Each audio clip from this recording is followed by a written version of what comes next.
Hello Star Wars fans, this is Separatist Toys with another Star Wars The Clone Wars figure review, and this figure is from the Vintage Collection, and this is Quadinaros with Otoga-222. First up, I'll take a look at the packaging.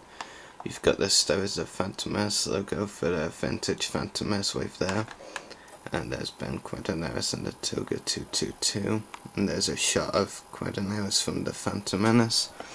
And there's that competition life-size Darth Maul statue signed by George Lucas and more. Take a look at the back of the packaging now, and nothing too special on the back. This is actually my first ever Vintage Collection figure, so I've been looking forward to getting this for a while now, and hopefully I'll be getting some more from this wave after this one. First up, I'll take a look at the droid glue of this Otoga-222. I don't remember this character from the movie, so I can't really comment on character likeness to that film. But it does have some nice weathering on the figure, I guess. Pretty nice. I'm not actually sure if this was released as a figure before, maybe as another pack-in like with this release. It doesn't seem to have very much articulation, and speaking of which, to my knowledge, I'm not sure if I'm right though, it only seems to have two articulation points moving down like this, and then the legs which can move like this. I think this was released a while ago as a pack-in, many years ago even, but has some nice weathering, but there's not really much you can do with this figure. It's more like it's just there as something thrown in, but they don't really work on improving it if it was released before. It is a pretty nice idea though, pretty interesting droid, but the figure could have been better. And now we'll take a look at the main focus of this figure, and that's Quadinaros himself. Loads of people have been wanting this figure, and it is pretty cool. I only really remember Quadinaros especially because loads of people have been craving for him to come into Star Wars The Clone Wars animated series, and for him to be made as a figure. They've been demanding that for a while now, and now we've got that action figure.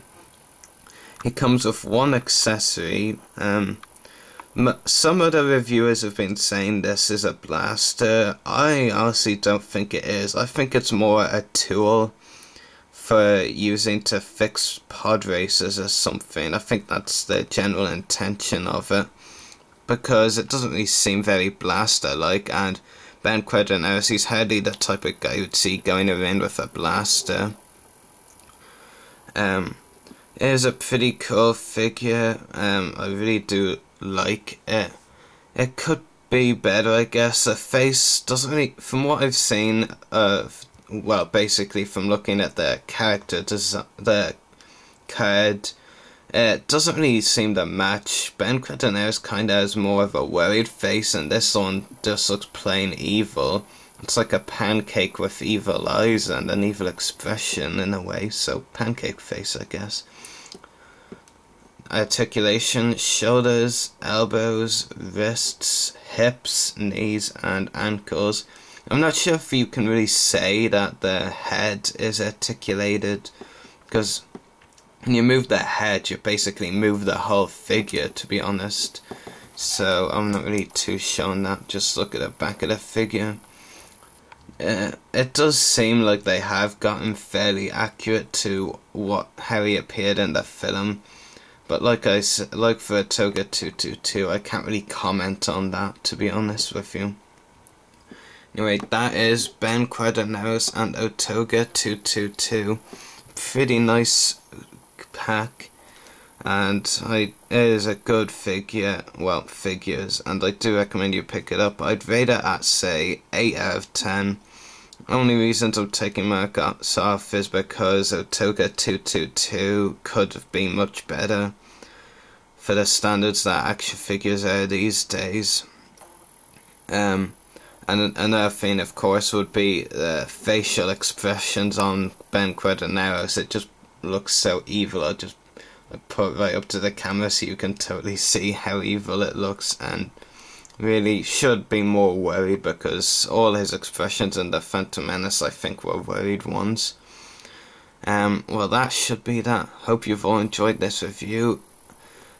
I plan to get a few more vintage figures from this wave. I've got Ratstool and Pit Droid ordered, both loose from Tunguri. I'll probably be reviewing that soon. Another couple I might be getting are Dultai Define, the Trade Federation dude, and Folding Over Battle Droid, but we'll see on that last one. Anyway, hope you've enjoyed this review. May the Force be with you, and happy hunting.